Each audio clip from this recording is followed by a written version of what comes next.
How are we doing, guys? I know it's been a while since I showed my face on here, and it's been pretty quiet on the podcast front from me and Tom. We'll get back to that. We haven't knocked it on the head. Life's just been a little crazy at the minute, so I figured I'd hop on here. How are we doing, Helen? To have a little chat about progression in general, aka as you guys are jumping in. We had a grading day at our jiu-jitsu club last night. Great time had by all, and it got me thinking about progression in general, and more than that, like progression within jiu-jitsu and how you can take the lessons that you learn on the mats and bring them out into the world. Because it's something that a lot of people talk about, but they don't really go into details on how you can benefit from the mats. Obviously, you're going to get fit, you're going to get strong, you're going to learn a lot of perseverance to get through some pretty uncomfortable things. But applying that, like a lot of people will take those assets that they pick up on the mat and they'll only apply them on the mat. They won't kind of take them off the mat. I want to look at basically the crossover between some of those as well. So a lot of this, what I'm going to say, is going to be specifically about jiu-jitsu, obviously. So for the jits heads, obviously, it's going to make a lot of sense to you. But I am going to try and loop it around to general life, so you can hopefully all take something from this. So the first thing that I wanted to talk about is the simplest thing: progress being uncomfortable, right? So one of the guys that we promoted yesterday, he's 40, light. He's probably the lightest guy there. Doesn't have a history of exercise like some of the other people that had come in. So found himself a lot of the time physically outmatched by people that were grappling with him. And obviously this led to him not wanting to do a lot of the sparring, or kind of like not spending as much time sparring as other people. And what that kind of created was a loop where he would spend less time sparring, people would spar more, get more mat time than him, progress quicker because they became more comfortable in those uncomfortable positions, and then he would struggle more because he wasn't getting that kind of comfortable level in the fire, so to speak. And all that meant was that he was more stressed in that situation, so he used more energy, felt more tired, became less effective, and ended up getting into positions where he felt like he was being dominated. Now, the only way that you're going to get better is to put yourself in that situation. But obviously, it's a crap situation to put yourself in when it's uncomfortable. But me and him had a really candid talk about it. And I said to him, I said, look, it's simply mat time. The fact that you're not doing these rounds, and they are, means that they're going to be more comfortable. And when they're more comfortable there, they're going to get better there. It's just as simple as that. And he really took it on board. And he started coming down to the rounds and just putting himself in there, putting himself in the fire. And immediately noticed an upswing in terms of his performance. How are we doing, Liam? To the point where it was like night and day, like a switch had gone, And that was in with a very short period of time. But the lesson that you can take from that I think benefits everyone, is that if you're going to experience any kind of growth, be it in jiu-jitsu in this particular case or in life in general, you're going to have to accept the fact that you're going to have to leave an area that is probably quite comfortable for you in order to get there.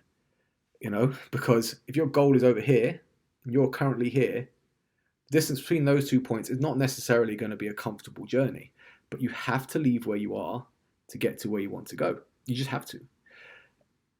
And if you're comfortable where you are and happy where you are, then that's fine. You can stay where you are. If you're comfortable where you are and you're not happy where you are, you've got to step out. You have to put yourself into those hard rounds, into that situation that you're not necessarily going to feel comfortable in. It might suck. You might hate it, But the fact is, you're going to have to endure that if you're going to want to get to where you want to be. And when you get there, you might find that you want to be further along. And what you'll find from there, having gone through a situation that is uncomfortable to reach there, you're more armed for that journey. You realize the points that I can do this. I can withstand some discomfort to get to where I want to go. Once you do it once, it becomes easier to kind of make that leap and apply that to other journeys that you're going to make in your life. Eventually, you'll end up in a position where you'll be content. And that's when you can stay into you can slip into the comfort zone. And that might be temporary. You might end up wanting to move on from there again and again, which is fine, because you're going to have the tools to move yourself on from there, because you know that being uncomfortable isn't the same as being completely derailed. As long as you know that and realize the fact that, yeah, it's uncomfortable, but I'm progressing, then it's worth the journey. It's worth the pain to get there where you want to go on your journey. The other thing that was kind of very apparent during this, and this is like partially down to me, I take a while to promote people, but promotions and progression in time, in general, take time. It's one of those things that you're never going to rush it. You might see people like progressing at vastly different speeds than yourself. Some people will progress very quick. Some people will progress slower. It's more of a journey within yourself than comparing to other people, because there's a lot of things that will influence how fast you progress, right? So physical ability is just one of the things. Mental aptitude, how you approach things, will also help. Ultimately, time served is going to be probably one of the more deciding factors, because the more you put into something, the more you're going to get out of it. So the more time you spend on a certain task, the more proficient you're going to get at that task. It kind of loops back around to the first point. But you have to accept the fact that regardless of like how long it's going to take, it is going to take some time to make the progress that you want. Whether it's less time or more time kind of comes down to you and how much you want to put into it. And the thing to remember is how much you put into it can vary drastically from week to week. You might have a week where you can go all in and really like hammer it home and then be on the mats every day, or be doing whatever you're doing every single day, multiple hours a day, and notice a lot of progression. And then you might have points where you have to really kind of dial it down and step back a little bit to prioritize other areas of your life. But as long as you realize that you're still making progression when you've dialed it back, rather than stopping altogether, and getting frustrated with that the slower progression, it's realizing that, okay, I'm still progressing. I may be progressing slower, but I'm still moving towards my journey. And as long as you accept that, then you'll be fine. You'll avoid those kind of all or nothing pitfalls. Which kind of brings me on to one of the other points that I wanted to go into. One of the points, so as a coach, one of the kind of things that irk me, I suppose, are the people that are either on it or off it, and nothing in between. So you'll see like they'll be like, okay, I'm on it, I'm going to do this, I'm going to do that. And it's like, okay, what have you been doing for the last few weeks? And it'll be like, been doing nothing. And it's like, okay, well, that's fine, but if you're approaching it to the point where you're frustrated that you're not making any progress, then you've got to look at your behaviors. And these people tend to be the ones that they'll look at external factors and give those external factors an unwieldy amount of power over them.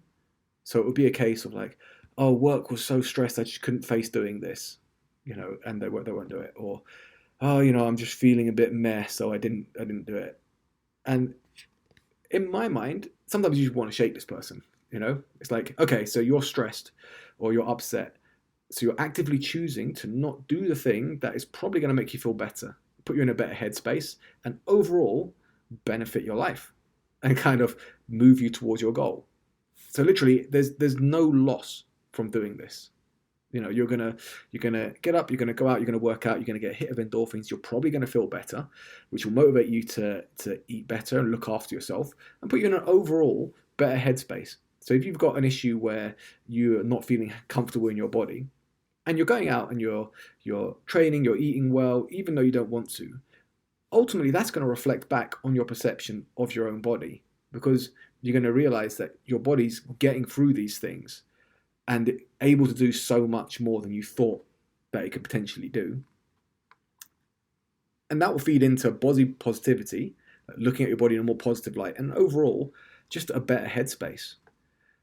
Flip that to someone that has a tough day at work and says, I'm going to go home, sit on the couch and watch Netflix and I'm going to eat everything. That person then, during that, will probably think, oh, fuck, I'm such a waste, I'm this and that. They'll have this vicious like feedback loop in their mind that will make them feel worthless and make them not want to do the thing that's going to make them feel better. It's the behavior. So basically, you can't control the fact that work is going to be stressful. Like, no one can. Work is going to be stressful. If you only go and do the workouts, how are we doing, Tom? If you only go and do the workouts when things are not stressful, then you're never going to make progression, because you're literally waiting for a unicorn of a day before you could do something. Like, oh, I have to have the perfect conditions before I go for a walk, or before I eat right, before I work out. It doesn't work like that. If you're waiting for the perfect conditions every time, you're never going to get to where you want to go. And again, if you're happy where you are, then that's okay. But if you're not, if you're actively miserable where you are and want change, and you're not willing to put in the work to do the change, then you got to accept the fact that, yeah, that responsibility ultimately falls on you. You have to be willing to put yourself into the uncomfortable position, regardless of whether you want to or not, to get to where you want to go. And if you're not willing to do that, then you have to accept the fact that ultimately not reaching the point that you want to get to is on you. It always comes back to you. You only have control over your behavior. You don't have control over external circumstances. So don't give them control over you. If you have a shit day at work, you don't want to go work out anyway. You're going to feel better for doing it. It's going to take your mind off the stress. If you go home, sit on the couch, do fuck all, then you're going to feel miserable, and you're going to probably be thinking about your shit day at work for the rest of the night. I guarantee you, if you got on the mats and someone was trying to strangle you, you're not going to be thinking about bloody Hank from accounts just being a dick and pissing you off. You're just going to be enjoying the fact that you're in a life and death struggle, realizing that all that other shit off the mats is not really that important. Like, oh, I was late handing in this this report.